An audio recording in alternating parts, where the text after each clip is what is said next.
L'histoire commence à la fin du mois de février de l'an 1917 du calendrier de Jules César. Ou alors était-ce au début du mois de mars 1917 dans le calendrier de Napoléon III et d'Adolphe Thiers, ou bien en plein Ventose de l'an 125 du calendrier révolutionnaire, ou bien les trois à la fois. À cette époque, une révolte populaire renverse l'empire de droit divin de son pays, sème les germes du conflit majeur de la seconde moitié du XXe siècle, qui opposera les démocraties capitalistes corrompues et les dictatures communistes totalitaires, et jettera le monde dans la crainte d'un conflit nucléaire majeur. Dans cette guerre froide, les deux blocs partent à la conquête de l'espace. En 1961, l'URSS lance le premier homme dans l'espace, Yuri Gagarin, et les États-Unis réussiront à faire allunir Neil Armstrong en 1969. Dans ce contexte de course à l'armement, quelques mois avant le premier traité de non-prolifération des armes nucléaires, URSS et USA s'accordent en 1967 sur le traité de l'espace, qui assoit les fondations du droit international de l'espace. Ce traité consacre la liberté d'accès et l'impossibilité de s'approprier l'espace, y compris la Lune et les autres corps célestes. Il en limite aussi l'usage à des activités non guerrières, afin notamment de ne pas se servir de la Lune comme base militaire ou de satellites artificiels comme lance-missiles. Le document est ratifié par une très grande majorité de pays, dont l'intégralité de ceux qui ont un programme spatial. Après l'alunissage américain, un traité sur la Lune est écrit en 1979 qui établit dans son article 11 que la Lune et les autres corps célestes, ainsi que leurs ressources, sont un patrimoine commun de l'humanité.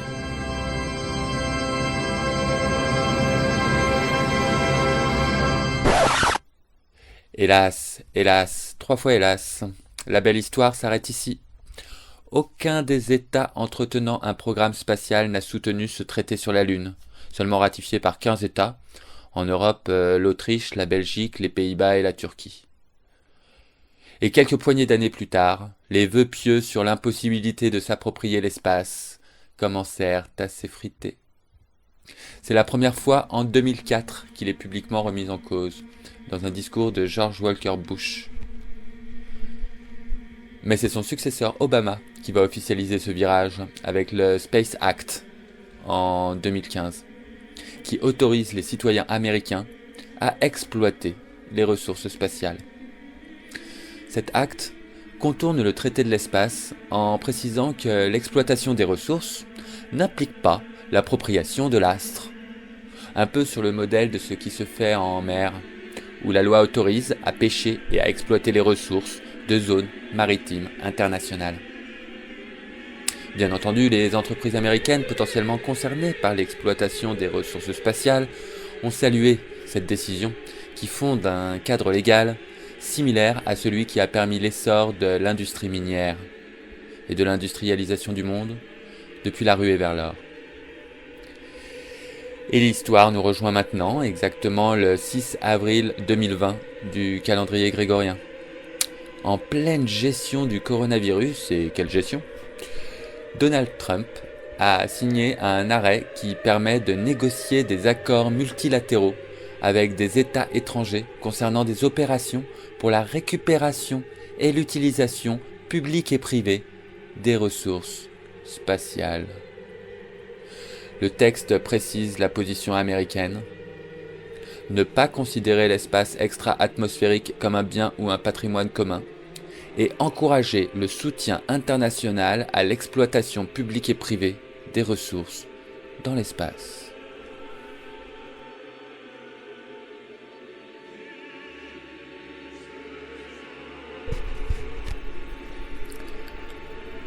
On est accompagné en ce moment par la bande originale du film 2001 L'Odyssée de l'espace, avec en ouverture le morceau de Richard Strauss Ainsi par les Zarathustra, et actuellement le morceau intitulé Jupiter and Beyond.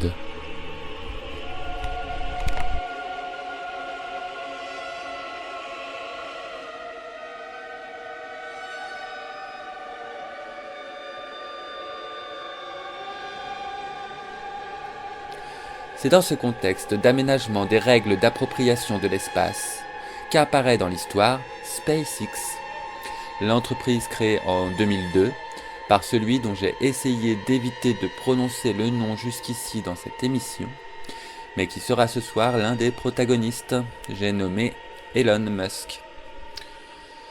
Je passe rapidement sur les présentations, sur ces façons plus ou moins farfelues de jeter l'argent dans l'espace.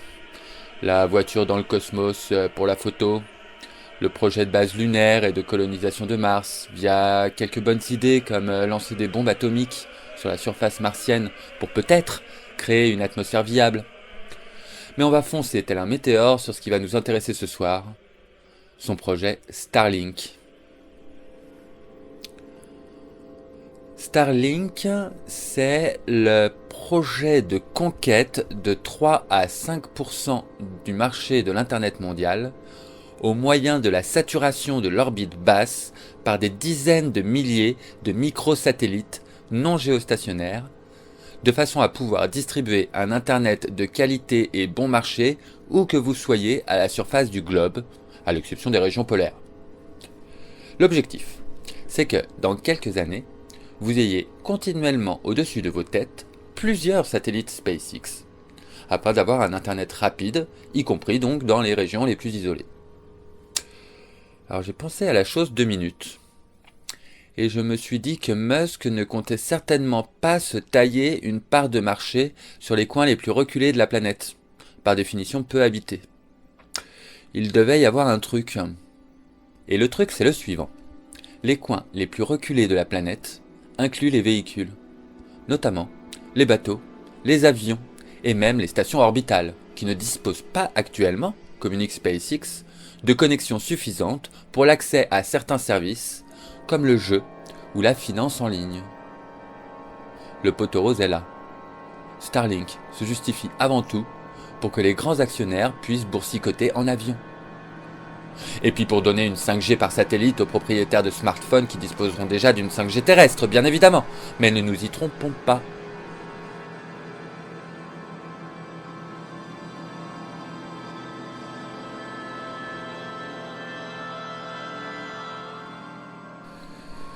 Pour remplir cet objectif, Starlink prévoit de lancer 12 000 microsatellites dans l'orbite basse, entre 500 et 1200 km.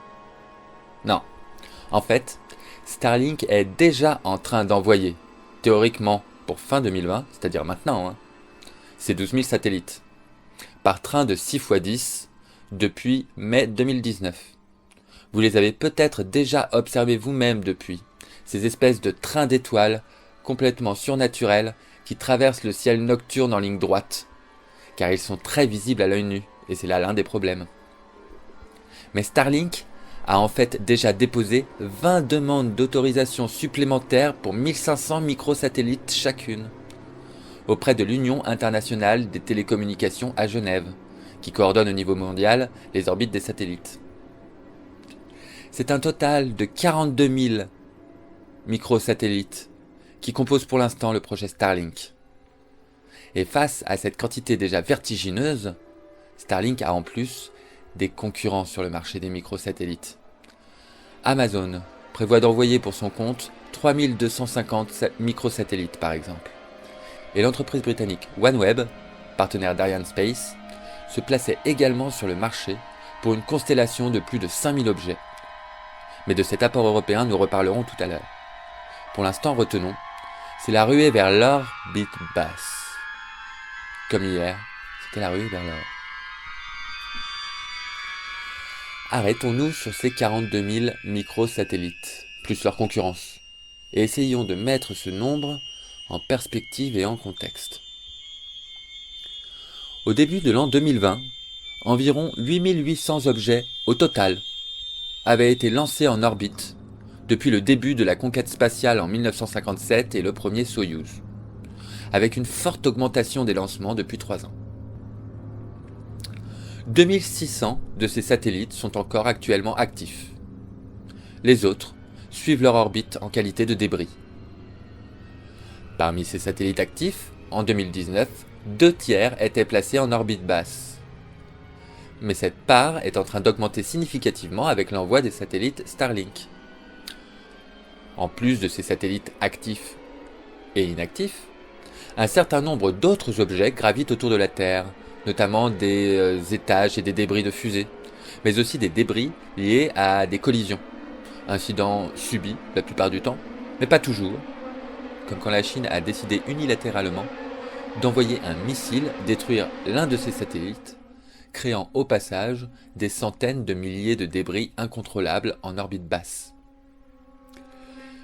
L'Agence spatiale européenne estime à 5400 le nombre d'objets en orbite de plus d'1 mètre, à 34 000 le nombre d'objets de plus de 10 cm,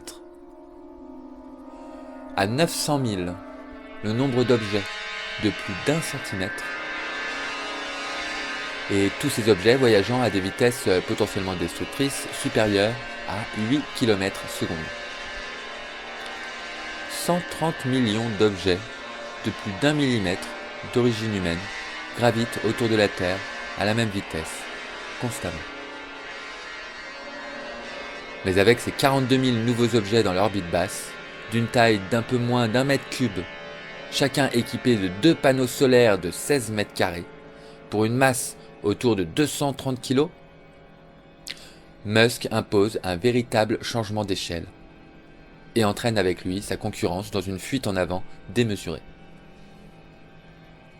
Le premier problème avec les satellites de Starlink, tous ceux qui ont levé la tête vers la voûte céleste l'ont observé dès la nuit du lancement des 60 premiers, en mai 2019, parce que c'est leur visibilité. Les fusées lâchent les grappes de satellites à 440 km. Puis, les objets gravitent autour de la Terre plusieurs mois avant d'atteindre leur altitude orbitale définitive entre 500 et 1200 km. Mais dans l'intervalle, ils sont très visibles, plus que n'importe quelle étoile dans le ciel. Ils traversent le ciel lentement, font le tour de la Terre et repassent après 90 minutes, en troublant les observations de tous les astronomes, professionnels et amateurs dans le monde entier pendant une grande partie de l'aube et du crépuscule astronomique, c'est-à-dire le soir et le matin où les observations sont les plus favorables, aussi longtemps que leur altitude leur permet de réfléchir des rayons du soleil. Dès le premier lancement, des astronomes ont averti, si le projet Starlink est mené à terme, la voûte céleste, telle que des milliers de générations d'êtres humains la contemplent depuis toujours, sera définitivement défigurée. Les satellites, qui mettent plusieurs mois pour atteindre leur orbite d'exploitation depuis l'altitude où ils sont lâchés, brillent plus que les plus brillantes étoiles du ciel, et seront incomparablement plus nombreux que toutes les étoiles visibles depuis la Terre, au nombre de 9000 si on inclut vraiment les moins visibles. La réaction de Musk aux protestations des astronomes, la voici. Les satellites seront peints en noir et ne se verront pas à l'altitude de leur orbite définitive. Point barre. C'est évidemment un peu léger. Au-delà du grotesque du vernis testé en janvier, dont on ne sait rien de l'efficacité, elle s'avérerait pour l'instant réduite, ni de sa tenue dans le temps. Mais c'est aussi faux, et les astronomes commencent à quantifier le problème à partir de leurs observations. Jusqu'à une distance d'environ 500 km, les satellites seront visibles à l'œil nu une bonne partie de la nuit. Au-delà, ils resteront visibles avec de simples jumelles. Et quand on passe à l'échelle des instruments d'observation astronomiques, alors là les conséquences sont désastreuses. L'Observatoire austral européen affirme que si pour les plus gros instruments terrestres, comme le Very Large Telescope au Chili, qui observe des sections très étroites du ciel, l'impact sera donc modéré, la grande majorité des télescopes et observatoires du monde se verra fortement pénalisée avec, selon les heures et les périodes de l'année, de 30 à 50% de leur temps d'observation qui seront sérieusement affectés. Les images rayées, prises par les photoastronomes depuis mai 2019, crève le cœur. Les photos du ciel, qui nécessitent un temps d'ouverture de l'appareil particulièrement long pour pouvoir capter les nuances d'intensité de la lumière qui nous parvient d'étoiles à plusieurs millions d'années-lumière, se voient traversées par les trajectoires orbitales rectilignes et parallèles des trains de microsatellites qui reviennent toutes les 90 minutes. En fait, c'est toute la discipline scientifique de la photoastronomie, si essentielle pour notre capacité à comprendre le fonctionnement des étoiles, que met en péril le projet Starlink.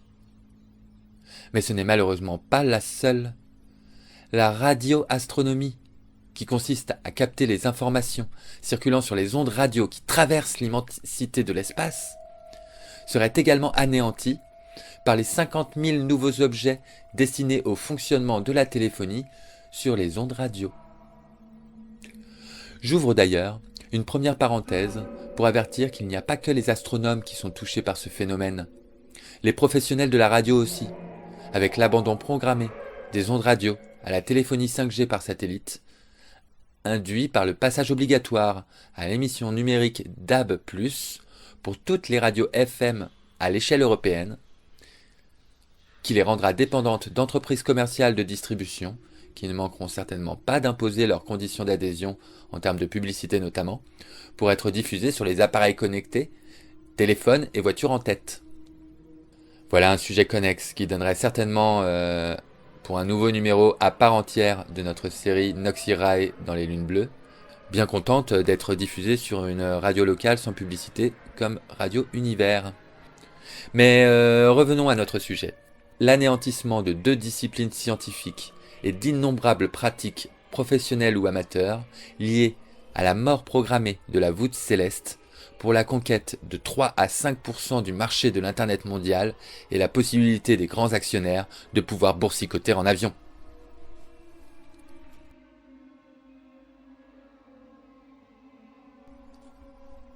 Leur visibilité et les ravages qu'elle va occasionner ne sont pas les seuls problèmes des satellites de Musk et de ses concurrents.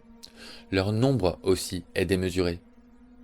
L'augmentation radicale du nombre d'objets en orbite basse et les risques que cela implique en matière de cohabitation avec les objets et débris existants conduit à une augmentation significative du risque de collision et de réaction en chaîne, dont la modélisation porte un nom, le syndrome de Kessler.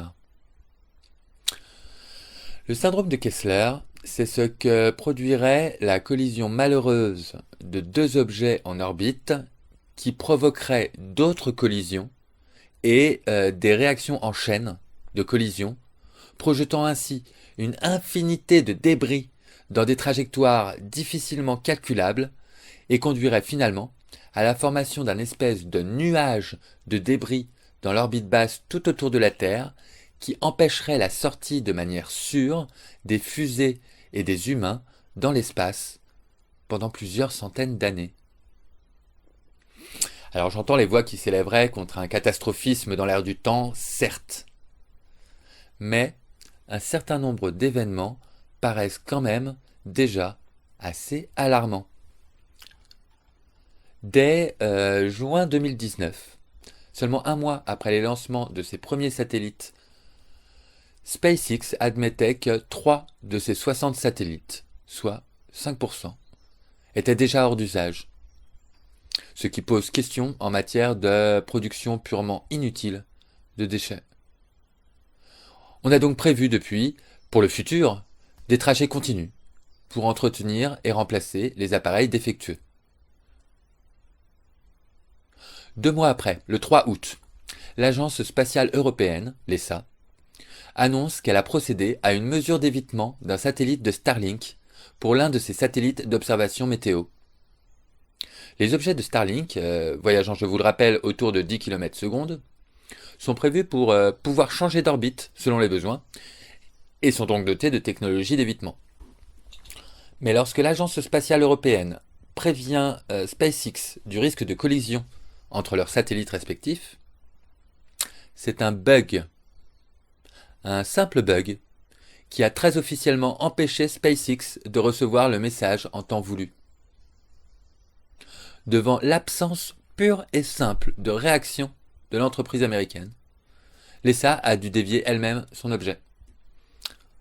Après 3 mois de lancement d'un nombre d'objets encore très restreint au regard du projet, cet incident pose la question des capacités de gestion de son matériel par SpaceX.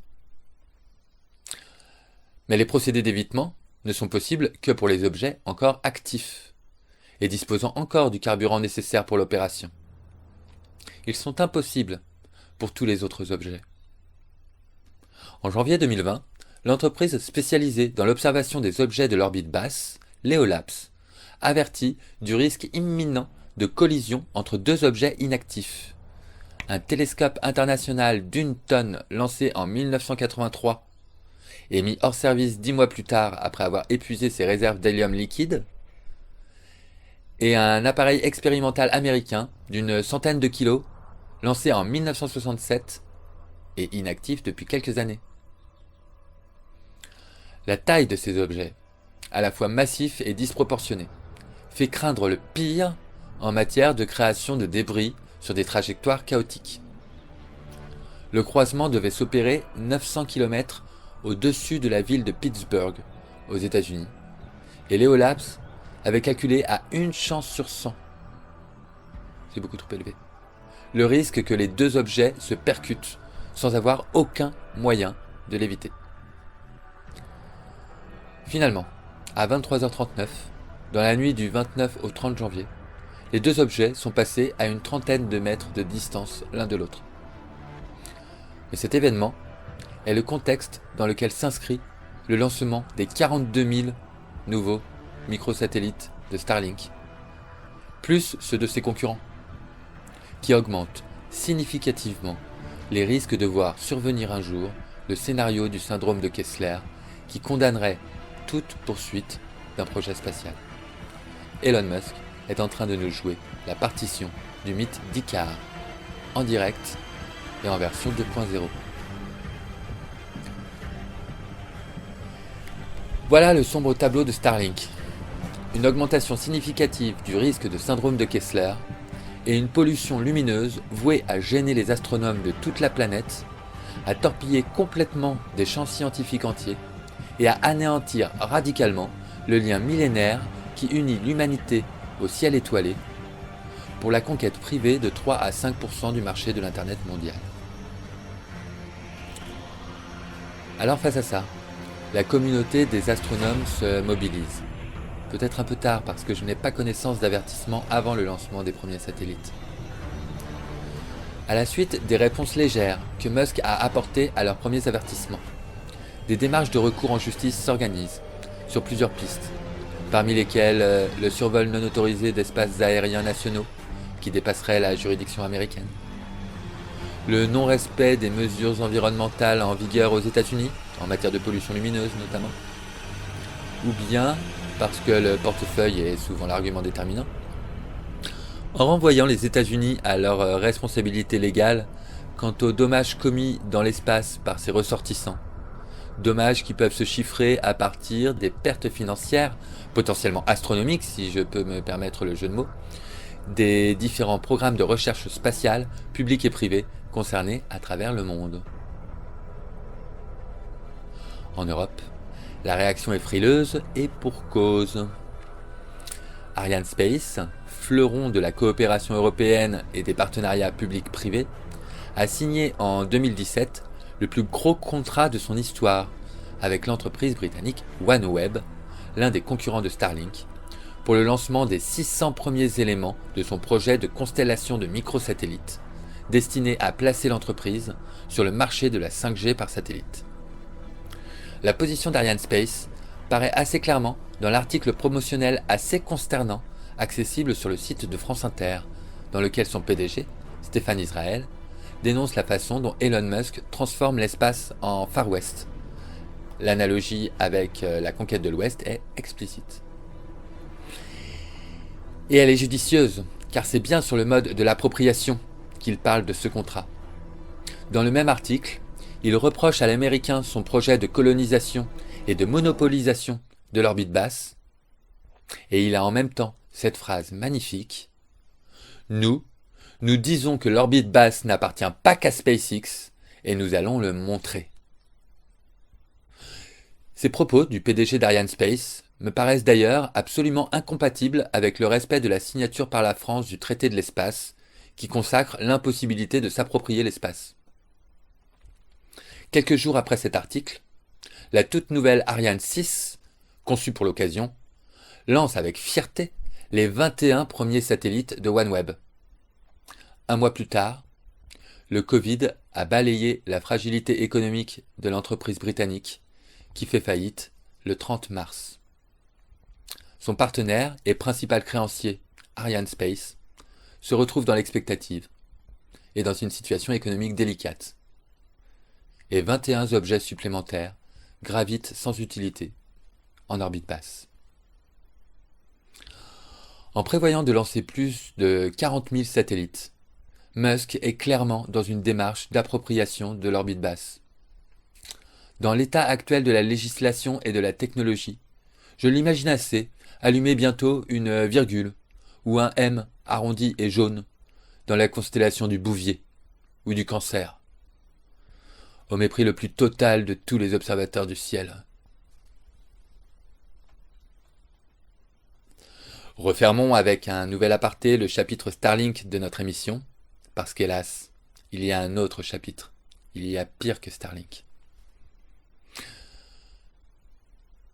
Le 30 janvier 2020, alors qu'un virus se propageait en Chine, que la France était totalement démunie de matériel médical de protection, de tests et de soins, et engluée dans un rapport de force sociale permanent, les 66 députés présents à l'Assemblée votaient à l'unanimité une loi parfaitement contestable qui sacralise le bruit et les odeurs de la campagne en qualité de patrimoine sensoriel. Si vous ajoutez à cela le bruit et l'odeur, le bruit et l'odeur, le bruit et l'odeur, le bruit du marteau du cœur, le bruit et l'odeur, le bruit et l'odeur, le bruit du marteau. Si cette loi de citadin, dans la grande lignée des préoccupations parisiano-politiques pour le bruit et l'odeur, est une bonne nouvelle pour protéger de leurs voisins violents les intérêts de Roger Lecoq ou des grenouilles de la mare d'à côté, ainsi que de leurs propriétaires, sa pertinence semble pour le moins toute relative s'il s'agit de patrimonialiser les bruits et les odeurs de l'épandage ou d'un méthaniseur. À ce tarif-là, nos députés pourraient aussi bien patrimonialiser leurs chiottes dorées. Mais quitte à avoir inventé la notion bancale de patrimoine sensoriel, la voûte céleste, vue de la campagne, ne mériterait-elle pas d'y figurer ? Je sais que le sujet ne touche pas beaucoup les députés qui pour l'essentiel habitent la très grande ville, mais le ciel nocturne de la campagne est le même dont l'humanité hérite depuis qu'elle est humanité, et la lie visuellement à des événements qui ont eu lieu il y a des millions d'années. Quelque chose qui s'hérite tel quel depuis des millénaires et nous lie à l'espace et au temps, n'est-ce pas là la définition la plus exacte du patrimoine, bien plus exacte que toutes les fortunes éphémères du monde moderne.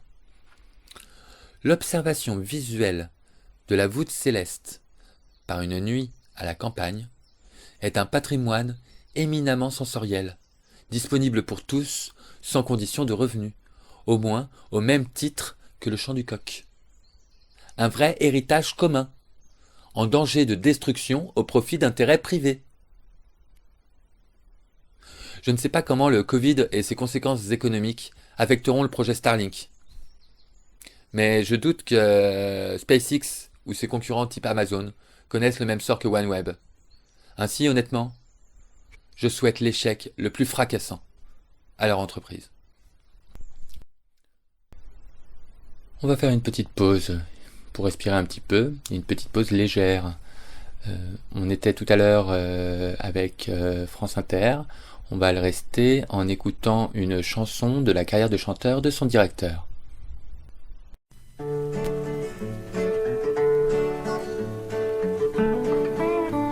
Plus de flics au carrefour de nos doutes, Plus de week-end pour baliser les routes qui nous conduisent aux prairies dépolluées où l'on se couche dans les doux soirs d'été.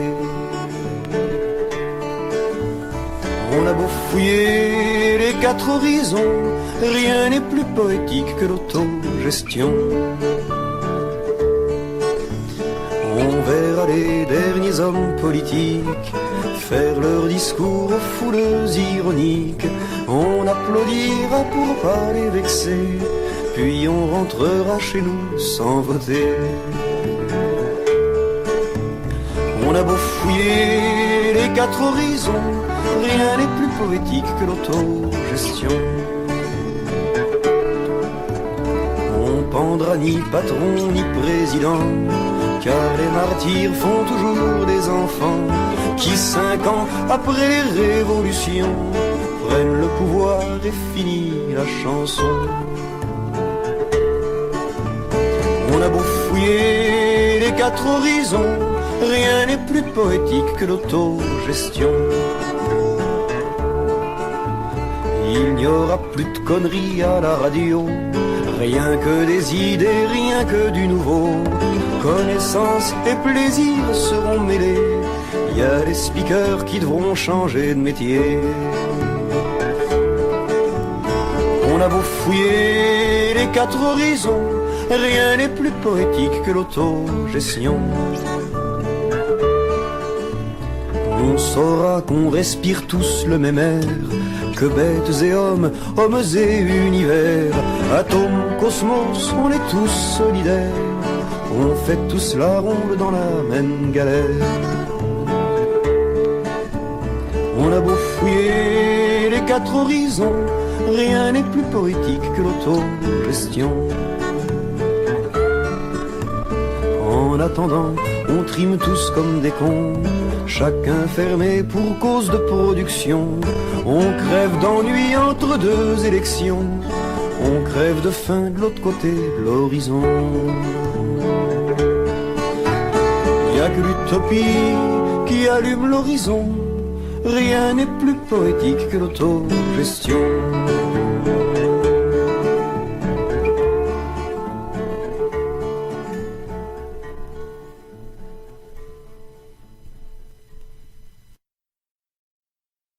Philippe Val, l'autogestion, accompagné de Patrick Font à la guitare.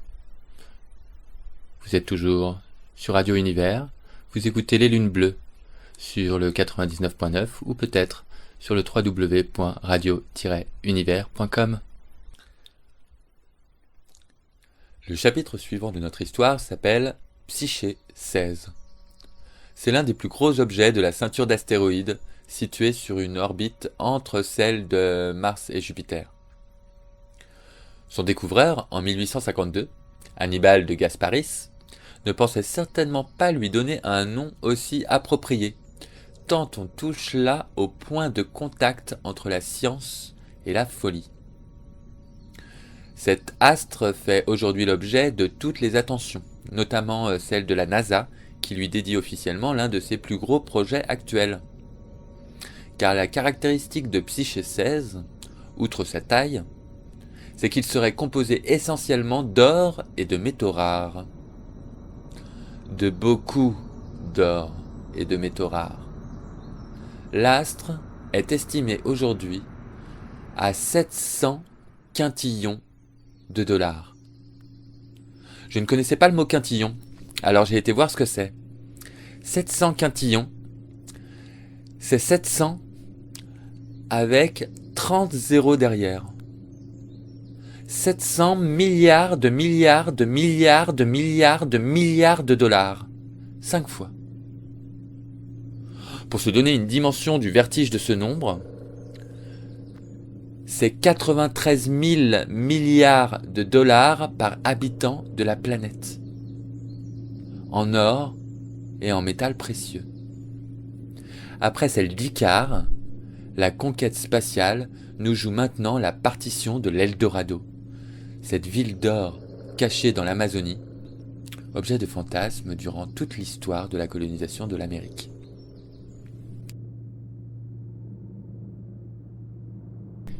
Et on est maintenant accompagné par la bande originale du film Aguirre ou La colère de Dieu, un film de Werner Herzog avec Klaus Kinski comme acteur dans le rôle titre. L'histoire d'une mutinerie dans l'armée de Pizarro en train de conquérir le Pérou, menée par Aguirre, qui part sur un radeau sur l'Amazone, chercher l'Eldorado et y trouver la folie.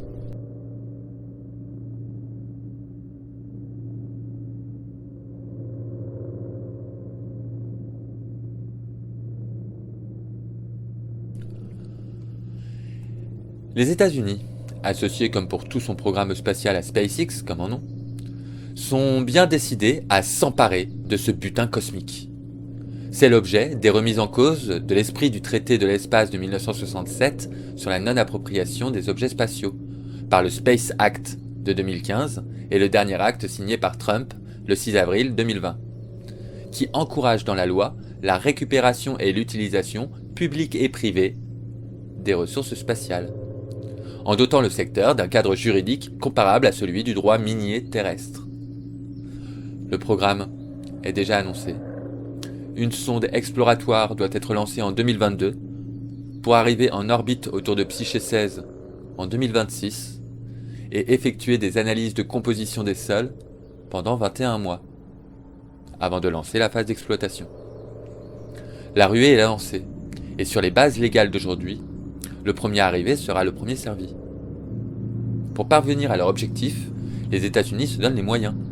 En décembre 2019, Trump a créé l'US Space Force, le 6e corps d'armée américain, destiné dans les textes à s'assurer, je cite, que la domination américaine dans l'espace ne soit jamais remise en question ou menacée. Fin de citation. Il doit certainement s'agir d'une domination militaire non guerrière, bien évidemment, parce que sinon cela conviendrait aux engagements légaux du traité de l'espace de 1967. Mais bon, certains doivent penser que l'exploitation de Psyché 16 pourrait être une bonne chose, et peuvent avoir l'espoir que ces éventuelles richesses, 700 quintillons de dollars, puissent faire davantage de bien que de mal sur Terre. Hélas, la réaction russe au décret du 6 avril souligne immédiatement l'affaiblissement de la coopération internationale et augure de sombres désillusions. Aux conflits, qui naîtront immanquablement des tentatives d'appropriation de ces faramineuses richesses supposées, s'ajoute le fait que, si par malheur quelqu'un devait mettre la main dessus, des économistes avertissent déjà que la quantité de métal invoqué est telle qu'elle serait susceptible de dévaluer radicalement l'or, de lui enlever toute valeur de référence pour comparer et finalement donner de la valeur aux monnaies, et cela entraînerait des transformations qui sont difficilement imaginables dans les mécanismes économiques mondiaux. Et qu'on ne croit pas que cette démarche de Trump soit la énième élucubration d'un mégalomane isolé. La création de l'US Space Force a lieu 3 mois après la création en France du commandement de l'espace, au sein de ce qui s'appelle désormais officiellement, qui le sait, l'armée de l'air et de l'espace, destinée à, je cite, assurer notre défense de l'espace par l'espace, et de, je recite, protéger nos satellites, y compris de manière active. Alors malgré les arguments que je trouve ça et là, j'ai toujours un petit peu de difficulté à comprendre comment on peut se donner le droit d'assurer la défense de quelque chose qui ne nous appartient pas, ni non plus en quoi une protection peut être ou ne pas être active, et comment elle pourrait s'opérer de l'espace de manière non guerrière. Ça me paraît toujours un petit peu obscur. Mais le contexte européen est ce qu'il est. Et l'UE est capable d'avoir en son sein des États qui reconnaissent dans le traité de la Lune l'espace et les corps célestes comme des patrimoines communs de l'humanité. Rappelons-le, l'Autriche, la Belgique et les Pays-Bas. Et à côté, le Grand-Duché luxembourgeois qui s'est doté dès 2017 d'un arsenal légal équivalent à celui du Space Act de 2015 qui autorise les entreprises domiciliée sur son territoire, luxembourgeoise ou non, à explorer et exploiter les ressources spatiales. En plus d'avantages fiscaux, bien sûr. C'est-à-dire qu'après un paradis fiscal, le Luxembourg offre aujourd'hui à l'entreprise privée un paradis spatial. Rappelons-nous les termes de l'ordre exécutif de Trump. Il permet aux États de négocier des accords multilatéraux pour l'exploitation des ressources spatiales. C'est bien tous ensemble, main dans la main, que nous suivons en chantant Aguirre à la poursuite de l'Eldorado.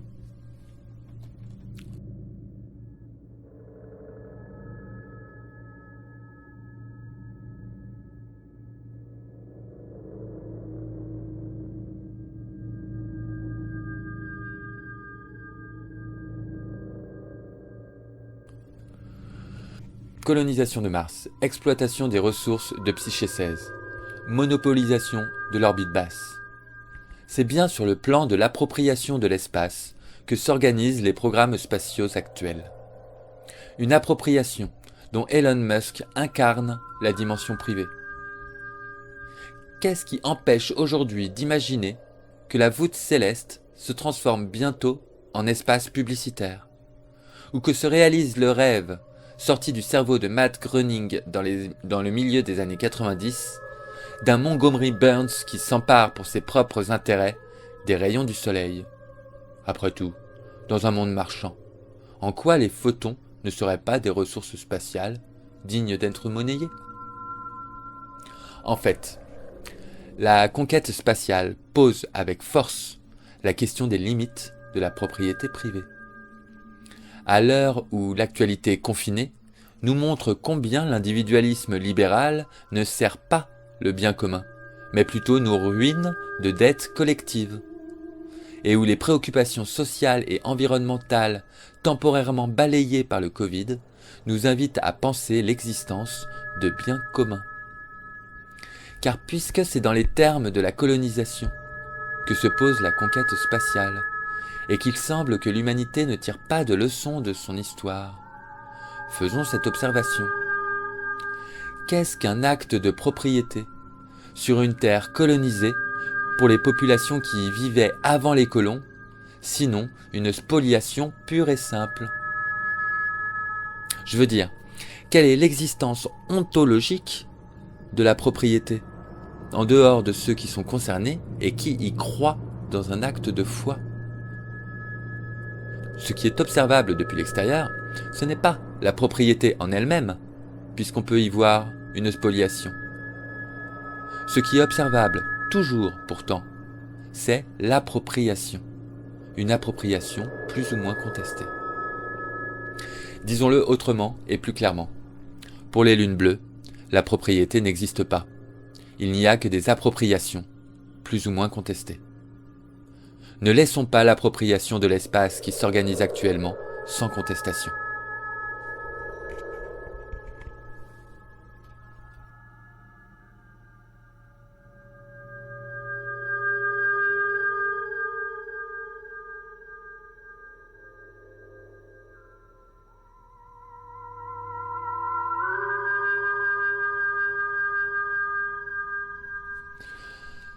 Comment dès lors s'émerveiller encore au décollage d'une fusée, ou devant la conquête spatiale 2.0, que certains appellent le New Space, et qu'à partir de maintenant dans les lunes bleues, on appellera le Far Space, en référence à son cousin de l'Ouest, où tout était permis. Comment ne pas avoir plutôt la nausée quand, en conclusion d'un article pourtant informatif sur le mouvement de protestation des astronomes face à SpaceX, l'auteur parle du storytelling envoûtant de la colonisation spatiale et de la sauvegarde de l'humanité. Comme s'il y avait encore quelque chose d'envoûtant dans la rhétorique guerrière et dans la violence de l'appropriation coloniale, ou dans le millénarisme bourgeois qui conduit à privilégier pour la survie de l'humanité une utopique colonisation martienne plutôt qu'une réorganisation sociale terrestre nécessaire à une meilleure adaptation à notre environnement. Alors l'émerveillement, il faudra peut-être bientôt aller le chercher dans les tréfonds de la pensée mythique à laquelle la conquête spatiale semble aujourd'hui nous inviter. et une nuit de pleine lune pour que les satellites se voient moins. Allez danser. Allez danser à la rupture du fil d'Ariane, à la chute d'Icare et à la folie d'Aguirre. En attendant, ne laissons pas l'appropriation de l'espace qui s'organise actuellement sans contestation.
Ce morceau est signé du groupe allemand Popol Vuh et s'appelle Vergegenwärtigung, pleine conscience.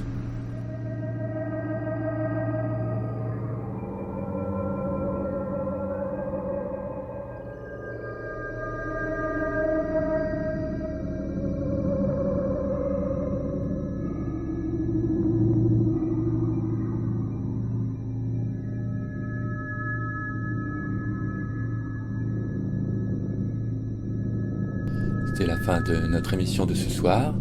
Pour la réaliser, j'ai utilisé les ressources confinées à disposition, des articles numériques, des blogs de Guillaume Canat, des sites de Sciences et Avenir et également de Ciel et Espace, le magazine de l'Association française d'astronomie qui titre dans son numéro d'avril-mai 2020 en une « Elon Musk va-t-il tuer le ciel ?» Également un article du magazine Ouzbek Erika et des coupures de presse. Vous pouvez retrouver cette émission sur le site internet en podcast de Radio Univers www.radio-univers.com, onglet Les émissions, les lunes bleues. Nous nous retrouvons à la prochaine lune. Bonne nuit.